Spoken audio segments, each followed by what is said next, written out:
2 ते 2.5 वर्षाच्या लहान मुलांना स्कूलला घालावं की नाही याच्यावरती आज मी हा व्हिडिओ बनवणार आहे.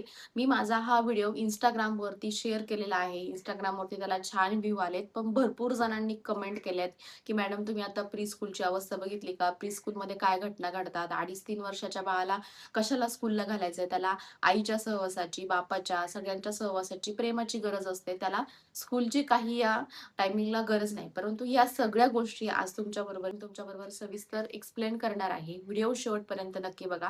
माझ्या मुलीच्या अनुभवावरून मी हा माझा अनुभव तुमच्याबरोबर शेअर करते. मी याच्यावरती रिसर्च पण केलेला आहे. भरपूर डॉक्टरांचे वगैरे व्हिडिओज त्याच्यावर बघितले आणि त्याच्यातल्या मला काही गोष्टी ह्या पटलेल्या आहेत. त्याच मी तुमच्याबरोबर शेअर करणार आहे.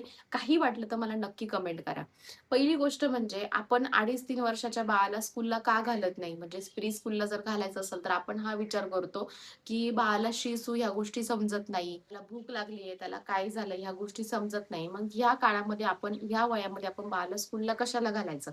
ह्या कारणामुळं आपण बाळाला स्कूलला घालायला टाळतो. आता हे जे कारण आहे ते मी शेवटी तुम्हाला सांगणार आहे. याच्यावरती काय सोल्युशन असतं आणि याच्यावरती याच्यावरती काय सोल्युशन असतं, मी पहिल्यांदा सगळी प्रोसिजर तुम्हाला समजून सांगते, की बाळ स्कूलला घालणं का गरजेचं आहे, का नाही? ह्या सगळ्या प्रश्नामुळं आपण बाळाला स्कूलला घालत नाही. आता ह्या स्टेजवरनं मी माझ्या मुलीला 2 वर्षाच्या असताना स्कूलला घातलंय. म्हणजे 2 वर्षाची नसेल, पण ती 24-1 महिन्याची होती, तेव्हा मी स्कूलला घातलं. ऑगस्ट महिन्यामध्ये ज्यावेळेस तिला थोड्या गोष्टी समजायला लागल्या, त्यावेळेस मी तिला स्कूलला घातलं. तर ह्या गोष्टींचा सुद्धा प्रॉब्लेम आला. त्याच्यावरती काय सोल्युशन असतं, कशी काळजी घेतली जाते, प्री स्कूलमध्ये कशी काळजी घेतली जाते, प्री स्कूल निवडताना कोणतं निवडायचं, ह्या सगळ्या गोष्टी आज मी माझ्या ह्या व्हिडिओमध्ये शेअर करणार आहे. खूप व्हिडिओ इम्पोर्टंट आहे. शेवटपर्यंत नक्की बघा. पहिली गोष्ट मी तुमच्याबरोबर शेअर करते, की का स्कूलला घातलं पाहिजे. पहिल्या काळामध्ये ज्यावेळेस म्हणजे आपण लहान होतो, आपण म्हणतो, की आम्ही लहान नव्हतो एवढं. आम्ही 6 वर्षाचं असताना, 5 वर्षाचं असताना आम्हाला आमच्या वडिलांनी स्कूलला घातलं. आता मुलांना स्कूलची काय गरज आहे? एवढ्या वयात मुलाला प्रेमाची वगैरे आवश्यकता असते, अशा सगळ्या कमेंट येतात. परंतु पहिल्या काळामध्ये ज्यावेळेस सगळी जॉइंट फॅमिली होते, कझन्स असायचे, हे जे लहान मुलं आहेत ना, त्यांच्या लहान मुलाबरोबरची बरोबरीची छोटी मुलं असायची खेळण्यासाठी, त्यांच्याबरोबर ॲक्टिव्हिटी करण्यासाठी. पण आत्ताच्या न्यूक्लिअर फॅमिलीमध्ये ह्या गोष्टी अवेलेबल नाहीयेत.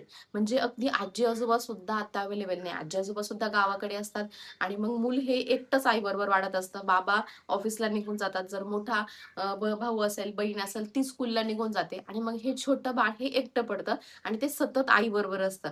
सतत आईबरोबर असतं म्हणजे आईला दिवसभर कामं करायची असतात आणि मेन गोष्ट म्हणजे आईचं पण त्याच्याकडे एवढं लक्ष नसतं, की त्याला पूर्ण वेळ देता येईल एवढंही लक्ष नसतं. कारण की आईला घरातले कामं करायचे असतात, बाकीचे ऑफिसचे कामं करायचे असतात आणि आई पण त्याला भरपूर वेळ देत नाही. मग आई काय देते त्याला टीव्ही नाहीतर मोबाईल लावून देते, थोडं कुठेतरी एंगेज करते. त्या न्यूक्लिअर फॅमिली असल्यामुळे लहान मुलांना लहान मुलांची अटॅचमेंट असते आणि त्यांना त्यांच्याबरोबर खेळासाठी, त्यांच्या ब्रेन डेव्हलपमेंटसाठी 2.5 ते 3 वर्षामध्ये लहान मुलांना प्री स्कूलला घालण्याचं गरजेचं आहे.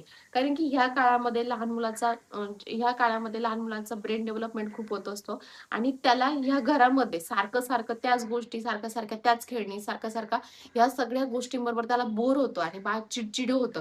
आणि बाळ चिडचिडे न होण्यासाठी आणि जर बाळाचा हा चिडचिडपणा कमी करायचा असेल, बाळाला थोडा तरी वेळ म्हणजे थोडा वेळ जर त्यांनी दुसऱ्या गोष्टींना जर घालवला, त्याचं जर मन थोडंसं डायव्हर्ट केलं, तर बाळाचा दिवस पण चांगला जातो. म्हणजे प्री स्कूलमध्ये काय शिकवलं जातं? प्री स्कूलमध्ये कुठल्याही प्रकारचे ए असेल, काय असेल, असे कोणत्या गोष्टी शिकवल्या जात नाही. ह्या प्री स्कूलमध्ये अशी सिस्टम असते का हे 2.5-3 वर्षाचं बाळ हे कम्फर्टेबल व्हावं, याला थोडीशी सवय व्हावी आणि यांनी जास्तीत जास्त ॲक्टिव्हिटी करावा, ब्रेन डेव्हलपमेंट व्हावं, त्याला ॲडजस्ट होण्यासाठीच ही प्री स्कूल असते. पुढे जाऊन म्हणजे आपण बघतो 6-7 वर्षाची जी बाळं अचानक ज्यावेळेस आपण त्याला सीनियर, ज्युनियर के-जीला टाकतो, तर ती बाळं खूप रडतात.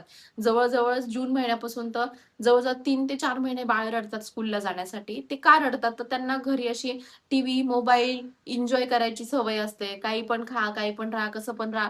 परंतु जर शिस्तच जर नसेल ना, तर मग मुलं रडतात. ह्या मुलांना जर अचानक तुम्ही स्कूलला टाकलं, तर मग ही मुलं रडणारच स्कूलला जायला. कारण की घरी मजा असते आणि मग तिथं जाऊन बसायला लावतात, अभ्यास करायला लावतात. मग ती मुलं रडतात. त्याच्यामुळं प्री स्कूल मधले जे मुलं आहेत ना, ते ते थोडेसे सेटल होतात आणि त्यांना जास्तीत जास्त काय अभ्यासक्रम असतो, पोएम्स असतात, ऍक्टिव्हिटीज असतात, एक्सरसाइज असतात. आता मी माझ्या मुलीचं बघते किंवा मग कलरिंगचं जास्त काम असतं. कलर त्यांना इंट्रोड्यूस करायला लावतात. मोटार स्किल म्हणजे बाळाचे मोटार स्किल डेव्हलप होण्यासाठी त्यांना वेगवेगळ्या ऍक्टिव्हिटी देतात. म्हणजे क्ले वगैरे असेल, माती वगैरे असेल ते खेळण्यासाठी. अशा गोष्टी प्री स्कूलमध्ये असतात. कुठल्याही प्रकारचं हाणून मारून बाळाला अभ्यासाला बसवलं जात नाही. एक एक लेटर असेल, लेटर कुठल्या प्रकारे एक एक लेटर असेल, एबीसीडी एक एक लेटर तो आकार ओळखायला शिकवतात आणि लिहायला तर शिकवत पण नाही. लिहायला तर फार 4 ते 5 वर्षानंतर मग पेन्सिल त्यांच्या हातात देतात. आधी कलरिंगचे जो ब्रश असतो तो ब्रश हातामध्ये देतात, कलर करायला लावतात, लाईन शिकवतात, स्टँडिंग लाईन असेल, स्लिपिंग लाईन असेल, ह्या गोष्टी शिकवतात. बरोबर ज्यावेळेस बाळ कम्फर्टेबल होतं मग पुढच्या गोष्टी ते शिकवायला सुरुवात करतात. असा प्री स्कूलचा अभ्यासक्रम असतो.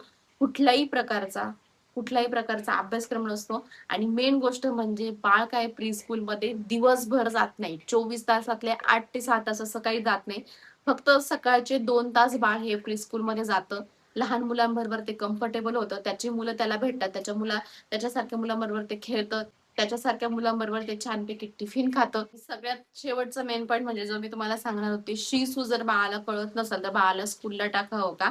डायपर घालून जायची पण पद्धत असते. तुम्ही डायपर घालून पण बाळाला पाठवू शकता. तिथे त्या दीदी आहेत, त्या काळजी घेतात. किंवा 1-2 पॅन्टी पण तुम्ही पाठवू शकता जर बाळाला समजत असेल शिसूचा. तर माझ्या बाळाला 18 महिन्यापासूनच शिसूच्या ह्या गोष्टी समजत होत्या. तिची काही मला अशी तक्रार आली नाही का तिने पॅन्टमध्ये सू केली आहे, इथं सू केली अशी काही तक्रार आली नाही. तिला ह्या गोष्टी माहित होत्या कारण की ह्या गोष्टी मी बऱ्याच पहिल्यापासून तिच्या त्या गोष्टींची काळजी घेतलेली होती. 2 वर्षापर्यंत तिला शिसू समजायची. पण जरी ज्या बाळांना समजत नाही तर त्या डायपर घालून पण पाठवायचे. त्याच्यामध्ये एक डायपर ते असं सूचना देतात की एक डायपर, एक ड्रेस तुम्ही बाळाचा ठेवा. गोष्ट म्हणजे जर त्याच्याबरोबरचं बाळ जर सूला शीला जात असेल तर त्याचं बाळ त्या बाळाचं बघून आपलं बाळ सुद्धा शिकतं की आपण आता सूला बाहेर गेलं पाहिजे, बाथरूमला बाहेर गेलं पाहिजे. त्या बाळाचं शिकून आपलं बाळ सुद्धा शिकतं. ह्या गोष्टीची सुद्धा सवय स्कूलमध्ये होते. तर मला माझ्या बाळाबद्दलचा प्री स्कूलचा चांगला अनुभव आहे. जर घरी कुणी खेळायला नसेल, कुणी बाळाला सांभाळायला नसेल, बाळाचं छान ब्रेन डेव्हलपमेंट व्हावा, बाळाचं चांगलं शेड्यूल बसावा, त्यासाठी नक्की बाळाला प्री स्कूलला घाला 2.5 ते 3 वर्षानंतर. कसा वाटला व्हिडिओ मला हे कमेंट सेक्शन मध्ये नक्की सांगा. अशाच पॅरेंटिंग टिप्स माझे अनुभव मी माझ्या युट्यूब चॅनलवरती शेअर करत असते. त्याच्यामुळे चॅनलला सबस्क्राईब करा, व्हिडिओला लाईक करा आणि व्हिडिओ जास्तीत जास्त शेअर करा.